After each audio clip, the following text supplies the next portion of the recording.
Rebellion against God is a most vile sin. In fact, it is where the fall of mankind began. The rebellion of Lucifer and his angels in heaven preceded the rebellion of mankind in the Garden of Eden. Lucifer was the inspiration for the fall of Adam and Eve. And thus, when we consider music in this light, any music that is the fruit of rebellion is against God's laws and commandments. It is evil and forbidden for Christians.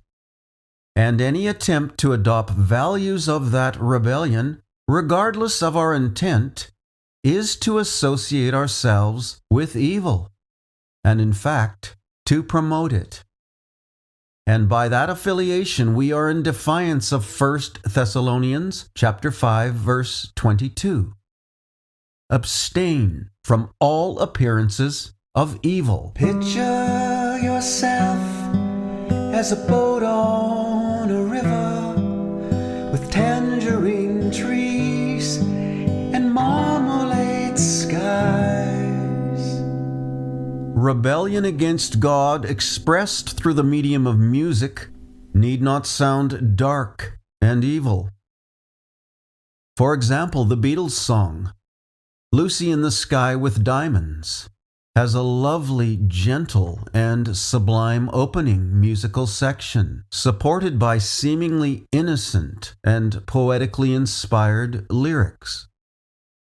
Yet, it is a song glorifying the virtues of LSD. Tangerine trees and marmalade skies.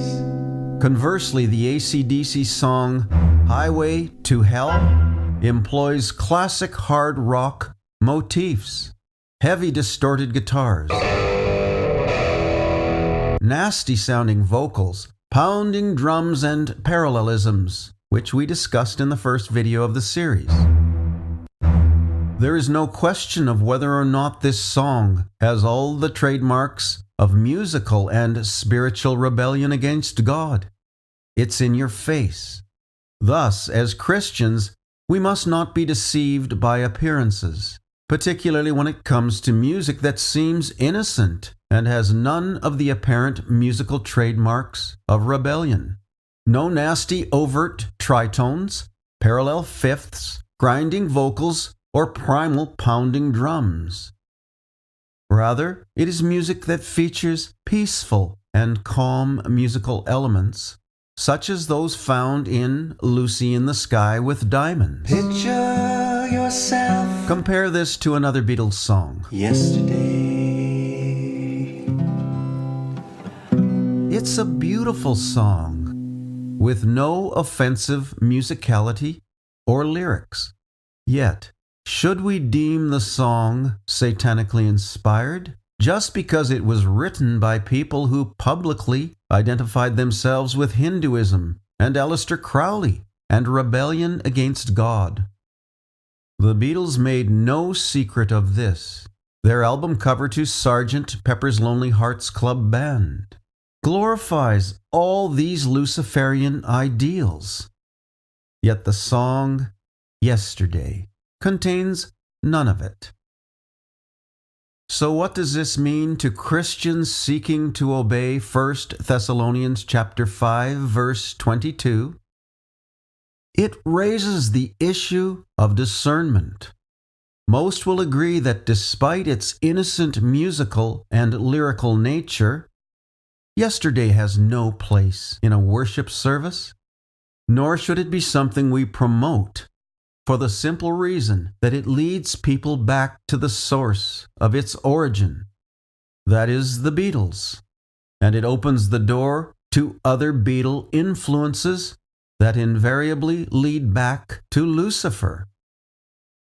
Because of that, our association with the musical works of this group could be viewed by others as promoting evil, thereby causing immature Christians to stumble and perhaps fall.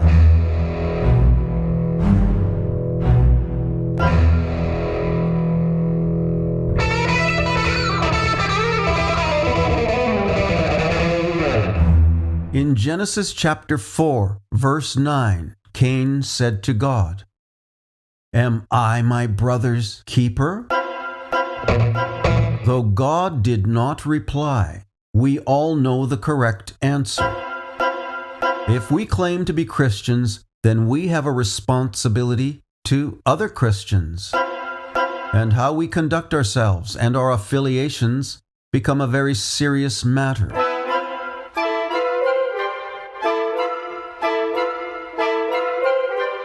Our intentions are not sufficient to govern our conduct or affiliations.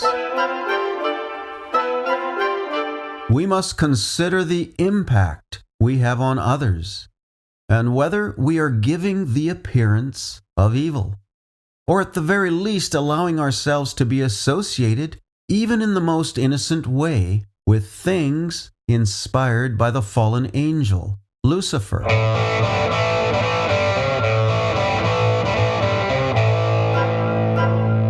For this reason, our musical affiliations must be carefully governed.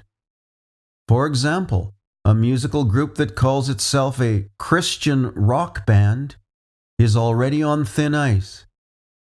The two words Christian and rock are oxymorons, and really should not appear in the same sentence or heading. Yet that affiliation is common in the Christian pop music world. The message it sends is that musical expression of any kind is okay for Christians, as long as the word Christian is used, and lyrics about Jesus and God are part of the equation.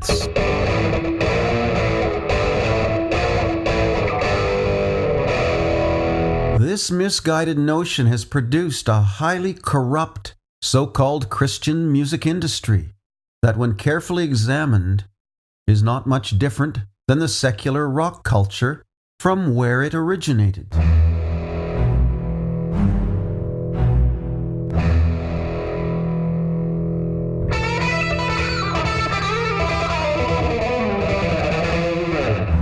I'll not get into that in this video, but I will pick it up in another, as it is a huge topic and worthy of being treated as its own individual topic. Picture yourself as a boat on a river, as a boat on. Picture yourself as a boat on a river, as a boat on. Yourself as a boat on. Yourself tangerine as a tree.